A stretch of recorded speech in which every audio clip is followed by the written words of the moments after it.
Welcome to Coast Learning, a destination point on your journey towards the CCNA. From the Pacific to the Pines, all are welcome here. When we use the internet, we don't usually think about everything happening behind the scenes.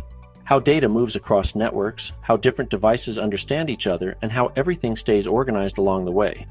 But none of that happens by accident. It relies on structured models that define how communication should work. In this video, we're going to explore network reference models, which break the complex process of networking into layers that are easier to understand and manage. We'll also look at encapsulation, the method used to wrap data with the information it needs to travel across those layers. By the end of this video, you'll see how these models allow different systems, applications, and technologies to speak the same language, and how encapsulation ensures that data gets exactly where it needs to go. So let's dive in and see how layered networking keeps the world connected. Understanding how a network operates can be complex. Layered network reference models are used to help simplify these complex concepts. A reference model provides an overview or blueprint of how networking functions. They provide a big picture view. Imagine you are in an airplane flying over the Grand Canyon. From 30,000 feet in the air, the canyon is beautiful, and you can see its full structure. But up close, whether you're whitewater rafting the Colorado River or hiking along a trail down into the canyon, the view is completely different. When you look closely at how network communication works, things can get complicated. Reference models are like that 30,000-foot view of networking. They show how the layers and protocols work together without drowning in all the complex details. This course examines two common reference models, the OSI reference model, which has 7 layers, and the 4-layer TCP/IP reference model. In this course, we focus on these models to help understand how data travels across networks from a high-level perspective. Using a layered reference model offers several important benefits for networking. It assists in protocol design because protocols at each layer have clearly defined information to act on and a defined interface to the layers above and below. It fosters competition by allowing products from different vendors to work together seamlessly. It prevents changes in one layer from affecting other layers, so new technologies or capabilities can be introduced without disrupting the entire network. It provides a common language for describing networking functions and capabilities, making it easier for engineers, developers, and students to communicate and understand network operations. Overall, layered models make network design, implementation, and troubleshooting more organized, flexible, and understandable. Let's take a closer look at the OSI reference model. It divides network functions into 7 layers, each with a specific role in communication. From top to bottom, the layers are the application layer, which is closest to the end user, providing services directly to applications like web browsers or email clients. The presentation layer is responsible for how data is presented, including formatting, encryption, and compression. The session layer manages sessions or connections between devices, keeping them open and synchronized. The transport layer ensures reliable data delivery, sequencing, and error checking. The network layer is responsible for communication between different networks, using logical IP addresses to route data. The data link layer uses physical MAC addresses to deliver messages within the same network. And the physical layer handles the transmission of raw bits over cables, fiber, or wireless signals. To help remember the order of the layers from top to bottom, you can use the mnemonic "all people seem to need data processing." Each layer relies on the one below and provides services to the layer above, forming a structured approach to network communication. The TCP/IP reference model is a simplified framework for understanding network communication using 4 layers. Just like the OSI model, each layer has a specific role in moving data across networks. From top to bottom, the layers are the application layer, which provides services directly to applications like web browsers, email clients, and file transfers. It combines the functions of the OSI application, presentation, and session layers. The transport layer, which ensures reliable or fast delivery of data using protocols like TCP and UDP, handling sequencing, error checking, and flow control.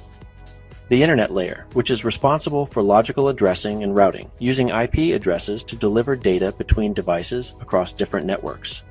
and the network access layer, which combines the OSI data link and physical layers and manages physical transmission over local networks using technologies like Ethernet and Wi-Fi and MAC addresses for delivering data within the network.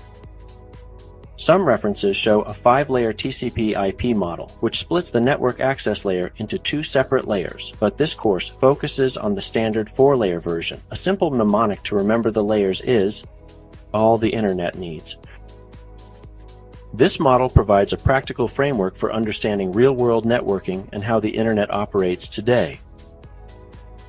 While both the OSI and TCP/IP models describe network communication, they differ in structure and detail. The OSI model divides the network access and application layers of the TCP/IP model into multiple layers, providing a more detailed framework for understanding each function.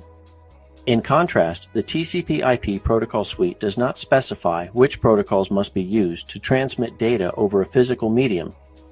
OSI layers 1 and 2 focus on the procedures required to access the network media and the physical means of sending data, such as cables, fiber, or wireless signals. By comparing the 2 models, it's easier to understand both the practical TCP/IP implementation and the conceptual OSI framework for network communication. Encapsulation is the process of packing data with the necessary information at each step so it can travel across a network and be understood by the receiver. When sending data across a network, large messages can be difficult to manage efficiently. That's where segmentation comes in, working hand in hand with encapsulation. Just like encapsulation wraps data with protocol information at each layer, segmentation breaks a large message into smaller, more manageable pieces, called segments. Multiplexing then allows multiple streams of segmented data to be interleaved and sent over the network at the same time, making the process even more efficient. Segmenting messages provides 2 main benefits: increased speed by allowing large amounts of data to be sent without tying up the entire communication link, increased efficiency. If a segment fails to reach its destination, only that piece needs to be retransmitted, not the entire message. By segmenting and encapsulating data, networks can send large messages quickly and reliably. When a large message is broken into segments, it's important that the pieces arrive in the correct order. Sequencing is the process of numbering each segment so the original message can be accurately reassembled at the destination. In the TCP/IP suite, the TCP protocol is responsible for sequencing, ensuring that even if segments arrive out of order, they can be put back together correctly. Sequencing ensures reliable communication for protocols that require it, maintaining the integrity of the data being sent. As data passes down the network layers, each protocol adds its own information in a process called encapsulation. At each stage, the resulting unit is called a Protocol Data Unit, or PDU, and its name reflects its role at that layer. In the real world, most network professionals simply refer to all PDUs as packets. However, for this course, it's important to differentiate between them to understand how data moves through each layer.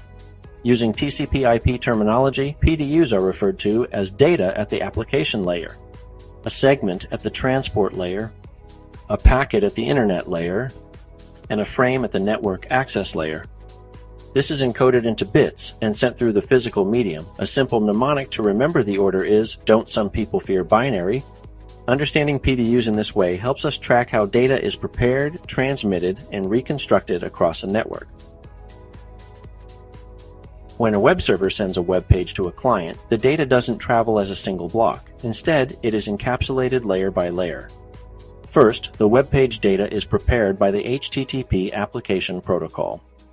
This data becomes the payload data for a TCP segment, which adds transport layer information like port numbers and sequencing. Next, the TCP segment is wrapped inside an IP packet, which adds the source and destination IP addresses so the data can be routed across networks. Finally, the IP packet is placed inside an Ethernet frame, which adds the source and destination MAC addresses and prepares the data for transmission across the local network. At the receiving client, each layer is de-encapsulated in reverse order, eventually reconstructing the original web page for the user. This layered encapsulation ensures that data can travel reliably across networks, reaching the correct device and application in the proper format. Proper addressing is essential for accessing data on a network because it tells devices where to send and receive information. Both the network and data link layers use addressing to deliver data from the source to the destination, but they serve different purposes. At the network layer, source and destination addresses, known as IP addresses, are responsible for delivering the IP packet from the original source device all the way to the final destination, even across multiple networks.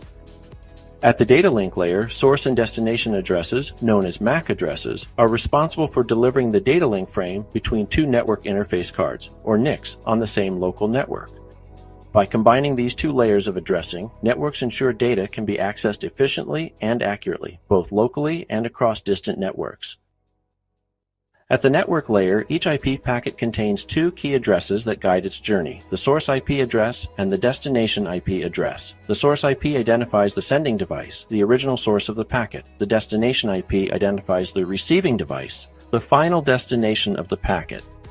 These addresses allow the packet to reach the correct device, whether it is on the same local network or a remote network across multiple hops. An IP address is divided into two main parts, the network portion and the host portion. The network portion represents the network group that the IP address belongs to. Every device on the same LAN or WAN will share this network portion, allowing routers to direct traffic to the correct network. The host portion identifies a specific device within that network. Each device on the network must have a unique host portion so that data can reach the intended device accurately.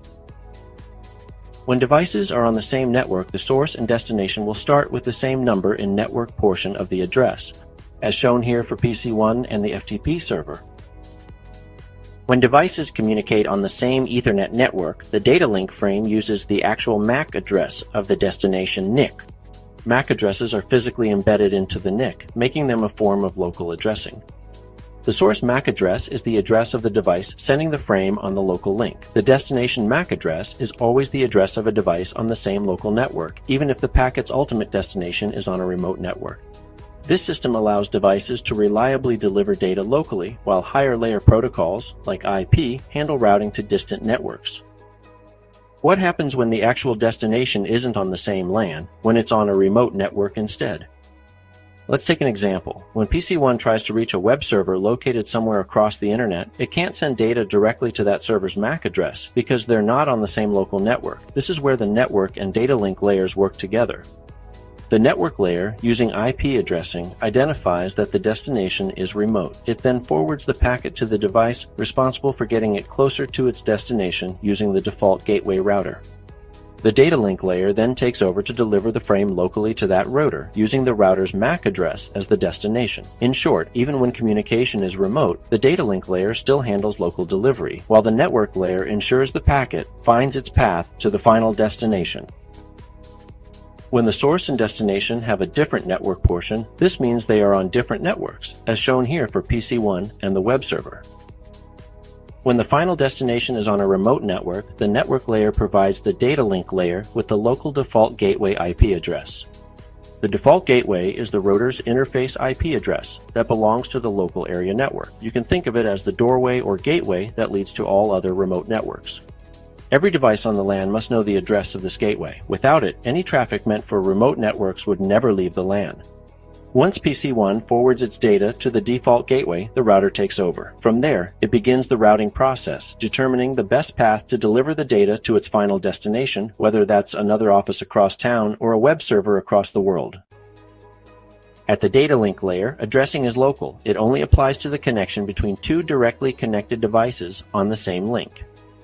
For example, when PC1 sends data to its default gateway, the MAC addresses used are specific to that local connection. The source MAC address belonging to PC1 sends the frame. The destination MAC address belonging to R1, the default gateway, receives the frame. Router R1 will de-encapsulate the frame to access the IP packet contained inside, then will make a routing decision, and encapsulate it into a new frame and send it out the exit interface to the next router. As the data moves from one link to another, through routers and other network segments, the Layer 2 addressing changes each time to reflect the new local connection. However, the Layer 3 IP addressing stays the same from the original source to the final destination, ensuring end-to-end delivery across the network.